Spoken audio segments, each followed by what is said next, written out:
महाराष्ट्र में विधानसभा चुनाव तो दूसरी तरफ कर्मचारियों की मांग। कर्मचारियों की साफ तौर पे यही मांग है कि ओपीएस को बहाल किया जाए और उनका वोट सिर्फ उसी को जाएगा जो ओपीएस बहाल करने की बात करेगा। इसको लेकर कर्मचारी जोरों शोरों से तैयारियां कर रहे हैं। वहीं बात करें अगर चुनावी माहौल की, तो महाराष्ट्र में चुनावी माहौल पूरी तरह से बना हुआ है। हर एक दल यही चाह रहा है कि उनकी पार्टी सत्ता में आए, लेकिन अब सबसे बड़ा सवाल यहाँ ये खड़ा होता है कि ये सरकारी कर्मचारी जो है और उनका परिवार जो है वो किसे अपना वोट देता है, क्योंकि कर्मचारियों ने तो बोल दिया है कि उन्हें सिर्फ वोट उन्हीं को देना है जो कि पुरानी पेंशन को बहाल करेंगे। और इसके लिए वहां पे मुहिम भी चलाई जा रही है। वोट फॉर ओपीएस की मुहिम तो चलती ही आई है और इसी के साथ कर्मचारियों ने एक अनोखी तरह से इस सरकार को बताने का, इस सरकार को जताने का प्रयास किया है कि ओपीएस उनके लिए कितना जरूरी है। और इसके लिए कर्मचारियों ने अपने घरों के बाहर दीवालों पर, गेट पर एक पोस्टर लगा लिया है जिसमें उनमें साफ तौर पे लिखा हुआ है कि ये सरकारी कर्मचारी का घर है और उनका वोट सिर्फ उन्हीं को जाएगा जो कि ओपीएस को बहाल करेंगे। और इस चीज से सत्ता पक्ष और विपक्ष दोनों काफी ज्यादा विचलित नजर आए हैं। अब सबका यही कहना है कि उनका वोट जब उसी को जाएगा जो ओपीएस बहाल करने की बात करेगा, तो ऐसे में कर्मचारियों की ये मुहिम देखकर विपक्ष फायदा उठाना चाह रहा है, तो वहीं सत्ता पक्ष जो है वो घबराया हुआ नजर आ रहा है।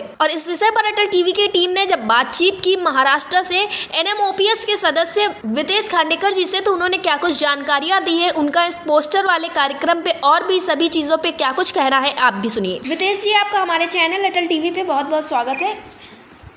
बहुत बहुत धन्यवाद आपका। वितेश जी, जैसा कि देखा जा रहा है कि महाराष्ट्र में इस वक्त चुनावी माहौल चल रहा है और कर्मचारी भी अपनी अपनी तादाद दिखाने की पूरी कोशिश कर रहे हैं, तो ऐसे में आपका क्या कुछ कहना है, किस तरह से तैयारियां चल रही हैं चुनाव की?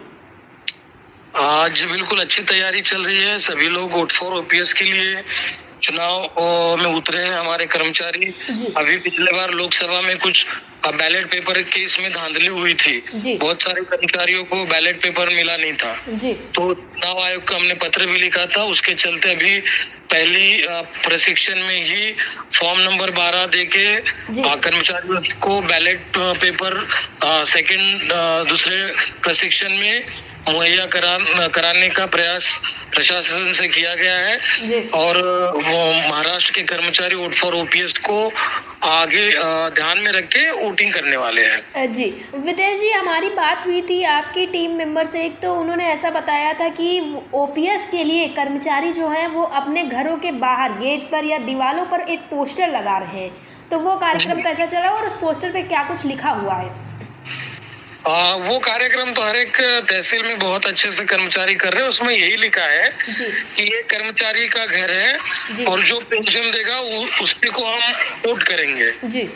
तो ऐसा स्पष्ट एक संदेश राजनीति दलों को दिया गया है। कोई भी राजनीति दल हो जो पेंशन देगा उसी को महाराष्ट्र के कर्मचारी वोट करने वाले हैं। और ये पूरा बिल्कुल साफ हो गया है कि कर्मचारी जिस ओर रहेंगे उसी की सत्ता बनने जा रही है। जी वितेश जी, इसका असर जो सरकारी दल है उनके ऊपर क्या पड़ रहा है, जो पार्टी दल है उनके ऊपर क्या पड़ रहा है? क्या इस चीज का असर पड़ने वाला है, मतलब कि इस चीज का क्या मुनाफा मिलने वाला है आगे?